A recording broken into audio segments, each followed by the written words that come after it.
Fala pessoal, tudo bem com vocês? O empate diante do Avaí pode ajudar a escalar o time diante do Flamengo. Dá pra reverter? Chega mais, eu sou o Chico Garcia, inscreva-se no canal e vamos juntos!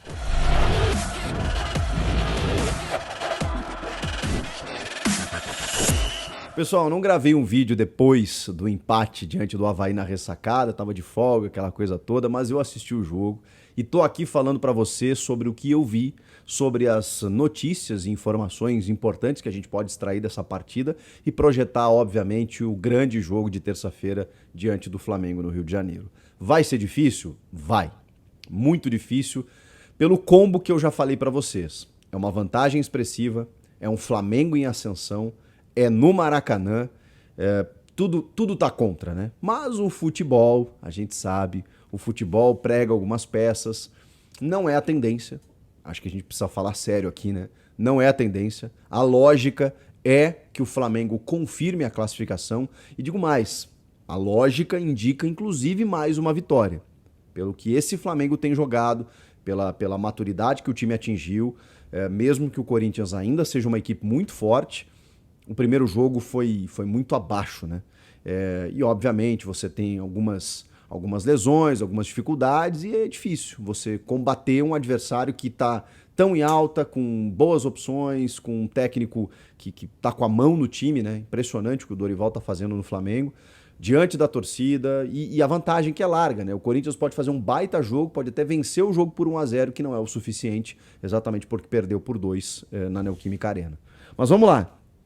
É óbvio que o discurso interno tem que ser de acreditar, o torcedor tem que acreditar até o final e, como eu disse, no futebol já vimos tanta coisa, se o Corinthians consegue um 2-0 e levar para pênaltis, aí obviamente fica aquela confiança de sempre no gigante Cássio, né? Que pode ser decisivo mais uma vez. Mas isso é um segundo, terceiro momento, né? O primeiro é você fazer um gol, você não sofrer gols, evidentemente, né? Buscar um segundo. É uma missão hercúlea, é uma missão homérica e o adjetivo que você queira utilizar. Mas vamos lá, esse empate contra o Avaí, ele deixou algumas informações pra gente. Primeiro, a grande notícia foi a volta do Renato Augusto, né? Não só a volta propriamente dita, mas a forma como ele voltou. O Renato voltou sendo aquele cara com lampejos daquele cara de 2021, que era justamente a virtuose técnica do time, que era aquele cara que quando a bola chegava no pé dele, ele tinha um chute que poderia decidir o jogo a qualquer momento, ele tinha uma bola parada espetacular, aquele cara que quando ele domina a bola muda de cor, né? E ele consegue encontrar um companheiro, buscar um tabelamento. O Renato, na sua, digamos, na sua elegância clássica de habilidade que ele tem. Esse foi o Renato, que entrou por poucos minutos diante do Avaí. Quase fez um golaço, deu assistência para o Balbuena, jogou muito bem o Renato Augusto. Essa foi a grande notícia. E bem fisicamente, né? Que eu acho que é o que mais importa. A questão é óbvio que o Vitor precisava colocá-lo em Florianópolis para que ele obtivesse alguns minutos e não entrasse tão frio contra o Flamengo. Entrou bem e deu uma boa resposta. Ficou muito tempo sem jogar. Será que no segundo jogo você já coloca o Renato de titular? Ou você também, carecendo do ritmo de jogo, deixa ele para minutos no segundo tempo? Aí eu tenho uma opinião. Obviamente o Vitor está acompanhando o progresso do Renato em termos físicos, vai saber o que fazer, vai saber o time que escalar. Tenho todas as minhas críticas aqui em relação ao último jogo do Vitor Pereira, mas reconheço que ele tem todas as condições para tomar a melhor decisão. A minha opinião é que se você deixar o Renato para o segundo tempo, pode não dar mais tempo. Não adianta nada você deixar o Renato Augusto para o segundo tempo e o jogo já está 2-0 para o Flamengo. Ou já está 1-0, ou enfim, a coisa a coisa já está resolvida para o adversário. Então eu prefiro, mesmo que o Renato sinta o ritmo de jogo, tenha dificuldades, que precise sair no intervalo ou aos 15 do segundo, eu prefiro começar com ele. Não dá para abrir mão num jogo desses, porque aí não adianta mais, né, gente? No dia seguinte, mas o Renato agora pode jogar. Não, já tá fora da Libertadores, entendeu? É o último jogo, pode ser o último jogo do Corinthians na Libertadores. Então, se você tem uma chance de que não seja, você tem que utilizar as armas que você tem. O William é uma incógnita, né? Então, em termos de qualidade, você precisa ter aquilo que, obviamente, você tem de melhor. No caso do Renato Augusto. Eu começaria com o Renato, não tenha dúvida nenhuma. E aí tem algumas outras coisas que foram surgindo, como, por exemplo, o Yuri Alberto, que foi preservado alguns minutos, que não tá bem, é fato. Eu sei que o torcedor daqui a pouco tá um pouco até desconfiado dessa contratação. Poxa vida, o Mantua foi embora, estava tão bem no time, pagou tanto por esse cara, ele não jogou ainda. É um jogador que ele ainda não conseguiu provar aquilo que a gente sabe que ele pode. Jogador extremamente habilidoso, revelação, fazedor de gols.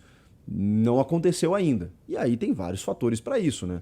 A ansiedade de tentar marcar esse primeiro gol, de não conseguir dar sequência na jogada, já chegou em meio a decisões, tá emendando uma sequência depois de muito tempo parado, tudo pode estar contribuindo. Mas ele é um baita jogador. Isso é inegável. Que ele não tá jogando bem, fato. Agora, não tenha dúvida de que ele está sendo preparado para jogar esse jogo de terça-feira. Só que o Vitor Pereira tinha dito que ele e o Roger Guedes não poderiam jogar juntos, por conta da recomposição. Ele elogiou muito o Roger Guedes, que jogou junto em vários minutos, né, em vários momentos, com o Yuri Alberto nesse jogo, que acabou entrando no lugar do Fábio Santos. E aí ele elogiou, dizendo que foi o melhor jogo pelo lado feito pelo Roger Guedes. Mas tem uma ressalva, tem uma vírgula aí que o Vitor Pereira deixou na coletiva que me faz acreditar que talvez o Roger não comece ao lado do Yuri esse jogo contra o Flamengo. Porque ele disse que foi um jogo mais ofensivo, não exigiu tanto da nossa parte defensiva, do Roger cobrir o corredor. No caso do jogo contra o Flamengo, vai ser impossível isso acontecer, porque o Flamengo jogando em casa, mesmo com a vantagem, é óbvio que o esquema de jogo do Flamengo, a dinâmica do jogo do Flamengo é uma atuação mais ofensiva. Então você vai precisar de doação de todos os caras, inclusive os do ataque. E, segundo ele, o Roger e o Yuri, se você tem os dois, você perde nessa recomposição. Então, acho muito difícil que o Roger e o Yuri joguem juntos na terça-feira. Eu talvez fizesse isso, porque aí eu priorizaria a qualidade, né? Porque eu também preciso do resultado. Mas eu estou tentando ler a coletiva do Vitor Pereira e, enfim, e as suas decisões, né? Aquilo que ele tem feito. O William, como eu disse, é uma dúvida, a gente não sabe se vai ter condições. Acho até que sim, não sei se para começar o jogo. E aí tem outras possibilidades, como na esquerda, né? O Fábio Santos começou o jogo, o Piton começou jogando meio que por dentro, depois com 15 minutos ele já mudou para o 4-3-3 com o Piton como ala, e depois quando ele tira o Fábio, o Piton desce para a lateral. Como o Piton jogou praticamente todo jogo, né? Contra o Avaí, será que ele está deixando o Fábio Santos, que jogou só alguns minutos para esse jogo contra o Flamengo? Eu teria feito isso já no primeiro. E se ele não fez isso no primeiro e a gente viu o que aconteceu, eu espero que ele reconheça isso e escalhe o Fábio de titular no Maracanã. Vamos ver se ele vai fazer isso. E a dupla de zaga, Bruno Mendes e Balbuena. Jogaram Gil e Balbuena, né, no sábado, mas contra o Flamengo, até pelo entrosamento, pela atuação dos dois, Bruno Mendes e Balbuena.